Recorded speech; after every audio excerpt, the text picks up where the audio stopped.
दाहोद नामक एक गांव में लक्ष्मीधर नाम का एक आदमी अपने दोनों बेटे रघु और कमल के साथ रहता था। बेटा, मुझे लगता है मेरा अब जाने का वक्त आ चुका है। तुम ये सारी जमीन आपस में बांट लेना और हमेशा मिलकर रहना। पिताजी 2 बीघा जमीन हमारे लिए छोड़कर जा रहे हैं। इतनी सी जमीन में तो एक शौचालय भी ना बने, और इसमें से भी 1 बीघा जमीन इस रघु के बच्चे को भी देनी पड़ेगी। लक्ष्मीधर यहाँ मौत से लड़ रहा था और इधर कमल को सिर्फ जमीन का लालच था। ऐसा मत कहिए पिताजी, मुझे हमेशा आपके साथ ही रहना है। बेटा, लगता है मेरा समय आ चुका है। तुम दोनों अपना ख्याल रखना। ये कहकर लक्ष्मीधर उन दोनों को छोड़कर हमेशा के लिए चला जाता है। पिताजी, आप हमें छोड़कर नहीं जा सकते पिताजी। लक्ष्मीधर का अंतिम संस्कार हो जाने के बाद एक दिन कमल रघु से बोलता है, देख रघु, पिताजी हमारे लिए केवल 2 बीघा जमीन छोड़कर गए हैं। हम दोनों 1-1 बीघा जमीन बांट लेंगे। और हाँ, खेत के बाजू में जो आम का पेड़ है वो सिर्फ मेरा है। लेकिन भैया, उस पर तो हम दोनों का हक होना चाहिए ना? अरे नहीं, वो सिर्फ मेरा है। मैंने ही उस पेड़ को लगाया था और उसके आमों पर भी मेरा ही हक है। लेकिन भैया, उसको मैं रोज पानी देता हूँ। इस हिसाब से मुझे आधे आम मिलने चाहिए। मैंने तुझसे थोड़ी कहा था पानी देने को। वो पेड़ सिर्फ मेरा है। फिर वो दोनों भाई आपस में लड़ने लगते हैं। इसका फैसला तो अब मुखिया जी ही करेंगे। हाँ, मैं डरता थोड़ी हूँ मुखिया से। चलो चलते हैं मुखिया के पास।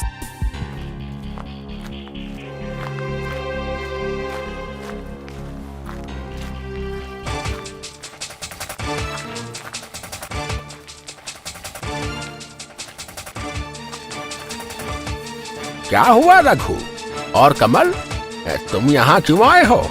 मुखिया जी, हमारे खेत के बगल में जो आम का पेड़ है वो सिर्फ मेरा है, क्योंकि वो पेड़ मैंने ही लगाया था। मुखिया जी, मैंने उस पेड़ को रोज पानी दिया है, तब जाकर उसमें आम आए। इस हिसाब से तो वो पेड़ मेरा होना चाहिए। अब आप बताइए मुखिया जी, वो पेड़ किसका है?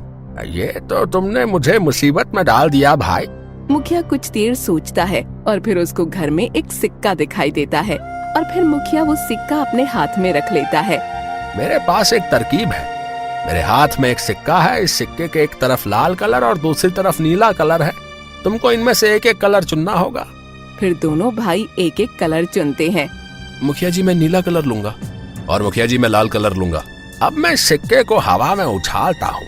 जिसका भी कलर ऊपर आएगा उसको पेड़ का ऊपरी हिस्सा दिया जाएगा, और जिसका कलर सिक्के के नीचे आएगा उसको पेड़ के नीचे का हिस्सा दिया जाएगा। फिर मुखिया सिक्के को हवा में उछाल देता है। सिक्के के ऊपर लाल कलर आता है। अरे वाह, मैं शर्त जीत गया। कमल शर्त जीत चुका है और शर्त के मुताबिक कमल को पेड़ का ऊपरी हिस्सा और रघु को पेड़ का निचला हिस्सा मिलेगा। फिर दोनों भाई अपने घर चले जाते हैं।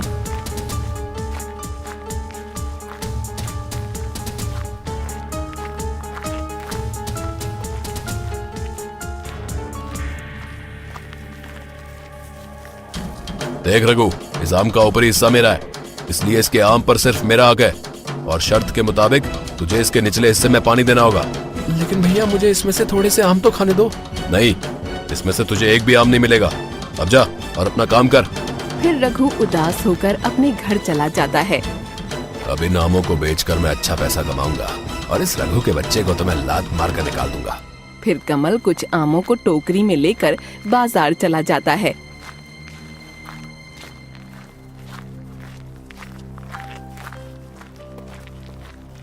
तभी कमल एक आम के व्यापारी से बोलता है, अरे भैया जी, आप आम खरीदेंगे क्या? तभी व्यापारी उन आमों को देखकर बोलता है, आम तो तुम्हारे बहुत ही बड़े और अच्छे दिख रहे हैं। इन आमों के तुम्हें बहुत ही अच्छे दाम मिलेंगे। मुझे ये सारे आम दे दो। कमल वो सारे आम उस व्यापारी को दे देता है और उसके बदले उसको अच्छे पैसे मिलते हैं। उन सारे आमों को बेचकर कमल घर चला जाता है।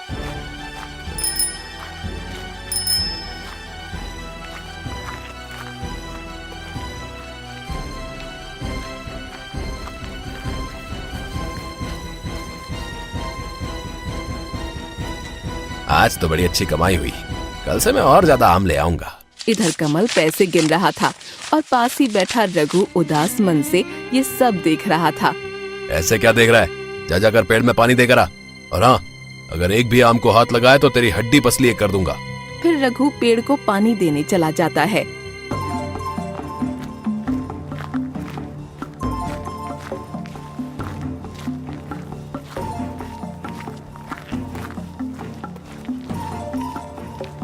अगर मैं इसमें से एक आम खा लूं तो भैया को क्या ही पता चलेगा।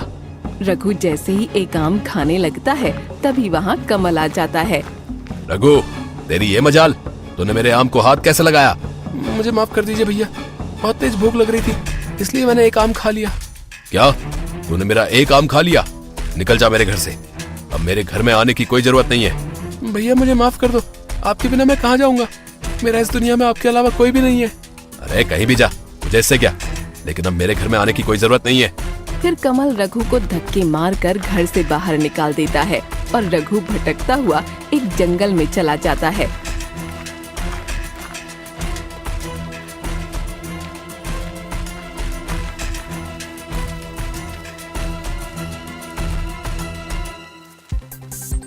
रघु जंगल में एक पेड़ के नीचे बैठकर रो रहा था।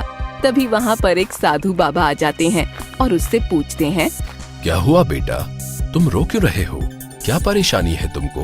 बाबा जी, मेरा इस दुनिया में मेरे भैया के अलावा कोई भी नहीं है और आज उन्होंने भी मुझे इस घर से निकाल दिया। मैं सब जानता हूँ बेटा, तुम्हारे पास एक आम का पेड़ है जिसका निचला सिरा तुम्हारे पास है और ऊपरी सिरा तुम्हारे भाई के पास। हाँ बाबा जी, लेकिन अब मैं उस निचले सिरे का क्या करूँ, उसमें तो सिर्फ मैं पानी ही डाल सकता हूँ। इस समस्या का मेरे पास एक हल है, सुनो। फिर बाबा जी ने रघु के कान में वो सारी बात बताई। मैं समझ गया बाबा जी, मैं आपके बताए अनुसार ही करूँगा। फिर रघु बाबा जी को प्रणाम कर वहाँ से चला जाता है।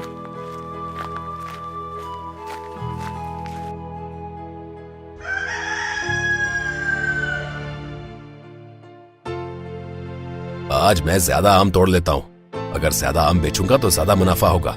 कमल अपने आप से बात कर ही रहा होता है कि तभी वहाँ रघु आ जाता है। भैया, मुझे भी इनामों का आधा हिस्सा चाहिए। तो फिर आ गया, और तेरे हाथ में ये कुल्हाड़ी कैसी? क्या तू मुझे मारने आया है? नहीं, मैं इस पेड़ को काटने आया हूँ। क्या तेरा दिमाग तो खराब नहीं हो गया है? ये सब तू क्या बक रहा है? भैया, शर्त के मुताबिक ये पेड़ का निचला हिस्सा मेरा है और मुझे घर बनाने के लिए इसका तना चाहिए, और मैं मेरे हिस्से का कुछ भी करूँ आप सामने से हट जाइए, नहीं तो आपके भी 2 टुकड़े कर दूंगा। अरे नहीं नहीं मेरे भाई, ऐसा मत कर, अगर तूने इस पेड़ को काट दिया तो फिर हम क्या करेंगे? मैं तुझे इसमें से आधा हिस्सा देने के लिए तैयार हूँ और तू भी अब मेरे साथ ही रहना, ठीक है? अब आया ना ऊंट पहाड़ के नीचे। ठीक है, मुझे मंजूर है, अब से इस पेड़ के आमों को हम दोनों भाई आधा आधा रखेंगे। फिर कमल रघु को उसमें से आधा हिस्सा दे देता है। अब मैं भी इन आमों को बेचकर अच्छे पैसे कमाऊंगा।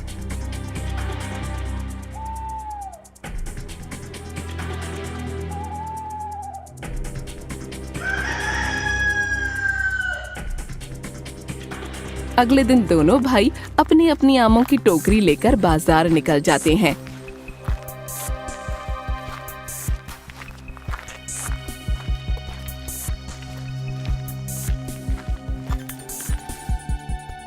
ये कौन है कमल? इसको तो मैंने आज तक नहीं देखा। मालिक, ये मेरा भाई है, आज से ये भी आम लेकर आएगा।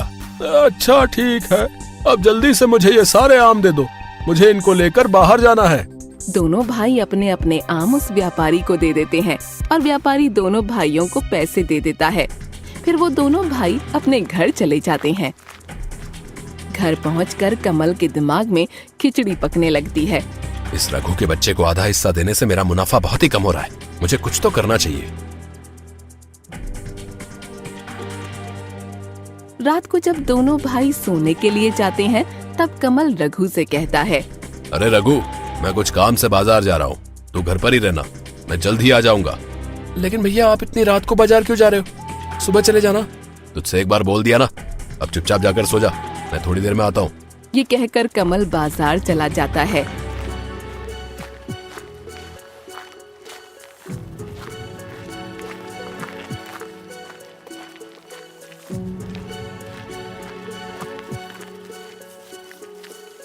और धीरज भैया कैसे हो? बस भैया सब ठीक है। सुनाइए, यहाँ कैसे आना हुआ? धीरज भैया, आपने बोला था ना कि आपके पास आमों को बड़ा करने की दवाई है, बस वही लेने आया हूँ। दवाई तो मैं आपको दे दूंगा, लेकिन बस इसके बारे में किसी को पता नहीं चलना चाहिए, नहीं तो हमको जेल भी हो सकती है, क्योंकि इस दवाई के पके आम खाने से लोग बीमार भी हो सकते हैं, समझे? ठीक है धीरज भैया, इस दवाई के बारे में किसी को भी पता नहीं चलेगा, बस आप मुझे वो दवाई दे दीजिए। फिर धीरज कमल को वो दवाई दे देता है और कमल उस दवाई को लेकर घर आ जाता है।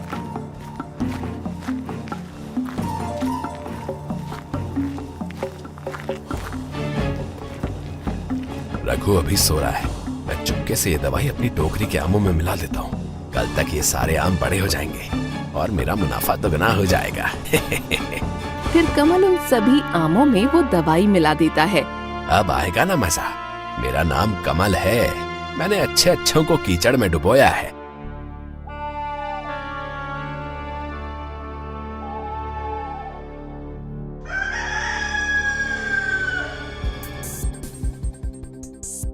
अगले दिन दोनों भाई अपनी अपनी टोकरी के आमों को बेचने के लिए बाजार जाते हैं।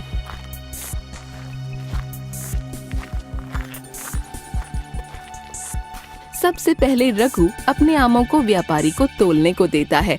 रघु, तुम्हारे आम 20 किलो हैं। ये लो तुम्हारे पैसे। रघु व्यापारी से अपने पैसे ले लेता है। ये लीजिए मालिक, इन आमों को भी तोल दीजिए। कमल, तुम्हारे आम 40 किलो है। ये लो तुम्हारे पैसे। भैया और मेरे आम तो बराबर थे, फिर उनके आमों का वजन मेरे आमों से ज्यादा कैसे हो सकता है? लगता है भैया ने कुछ आम चुरा लिए। कल पेड़ से आम मैं तोड़ूंगा। व्यापारी से पैसे लेने के बाद दोनों भाई अपने घर वापस आ जाते हैं।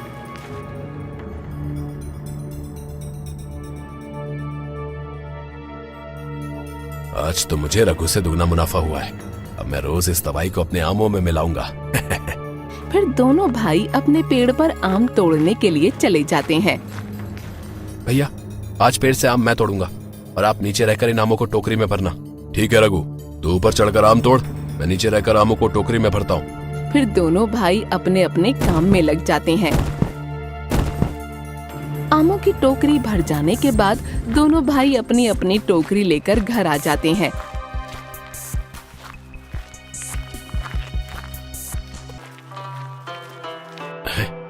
दवाई तो खत्म हो गई। मुझे रात को दवाई लेने जाना होगा। रात को जब रघु सो जाता है तब कमल वो जहरीली दवाई लेने धीरज के पास जाने लगता है। जैसे ही कमल वो दवाई लेने जाता है तभी कमल के पैर की आहट से रघु की नींद खुल जाती है।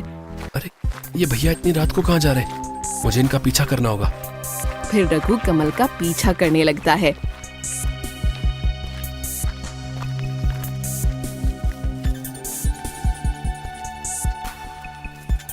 धीरज भैया, जल्दी से वो आमों को बड़ा करने वाली दवाई दे दो, नहीं तो कोई आ जाएगा। फिर धीरज वो दवाई कमल को देता है। रघु एक पेड़ के पीछे से ये सारा नजारा देखता है। अच्छा, तो ये बात है।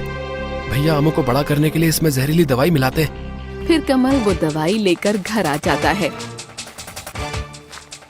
अब मैं जल्दी से ये दवाई इन आमों में मिला देता हूँ। जैसे ही कमल वो दवाई आमों में मिला रहा होता है कि तभी वहाँ रघु आ जाता है। भैया, आपसे ये उम्मीद नहीं थी। आपको पता है, इस जहरीले आमों को खाकर लोग बीमार हो सकते हैं और इन आमों से बीमारियां भी हो सकती हैं। रघु, तू अब मुझे मत सिखा कि मुझे क्या करना है और क्या नहीं। कमल रघु की एक नहीं सुनता और वो दवाई उन आमों में मिला ही देता है। भैया, आपने मुझे तो रोक लिया, लेकिन ऊपर वाला सब देख रहा है। अगले दिन दोनों भाई अपने आमों को लेकर बाजार जाते हैं। लाओ भाई, अपने आम जल्दी लाओ, मुझे देर हो रही है। फिर जैसे ही व्यापारी कमल के आमों को तौलता है तभी वहाँ पर एक इंस्पेक्टर अपने कुछ हवलदारों के साथ आ जाते हैं। हवलदार, गिरफ्तार कर लो इस व्यापारी को। इंस्पेक्टर की ये बात सुनकर कमल बुरी तरह डर जाता है। क्या हुआ इंस्पेक्टर साहब, आप मुझे क्यों गिरफ्तार कर रहे हैं? आमों में नशीली दवाई मिलाकर बेचते हो। तुम्हें पता है इन आमों को खाने से कितने लोग अस्पताल में भर्ती हैं? इंस्पेक्टर साहब, मैंने इन आमों में कोई नशीली दवाई नहीं मिलाई। मैं तो ये आम इन दोनों भाइयों से खरीदता हूँ। फिर रघु कमल से कहता है। कमल भैया, इंस्पेक्टर साहब को सच आप बताएंगे या फिर मैं बताऊं? मुझे माफ कर दीजिए इंस्पेक्टर साहब, मुझसे बहुत बड़ी गलती हो गई। ये सब मुझसे उस धीरज ने करने के लिए बोला था। तुम उसी धीरज की बात तो नहीं कर रहे जो नशीली दवाइयाँ बेचता है? चल, तू मुझे उस धीरज के पास ले चल। फिर कमल इंस्पेक्टर साहब को धीरज की दुकान पर ले जाता है। क्यों बे, नशीली दवाइयाँ बेचता है? मुझे माफ कर दो इंस्पेक्टर साहब, आइंदा ऐसी कभी गलती नहीं करूंगा। गलती दोनों ने की है, इसलिए सजा तो तुम दोनों को मिलेगी। अब खड़े क्या हो, गिरफ्तार कर लो इन दोनों को। इंस्पेक्टर साहब, मेरे भाई को छोड़ दीजिए, उसका कोई कसूर नहीं है, वो इस धीरज के बहकावे में आ गया था। फिर इंस्पेक्टर धीरज को जेल ले जाता है और कमल को छोड़ देता है। मुझे माफ कर दे मेरे भाई, आज मुझे समझ में आ गया है कि हमें लालच नहीं करना चाहिए।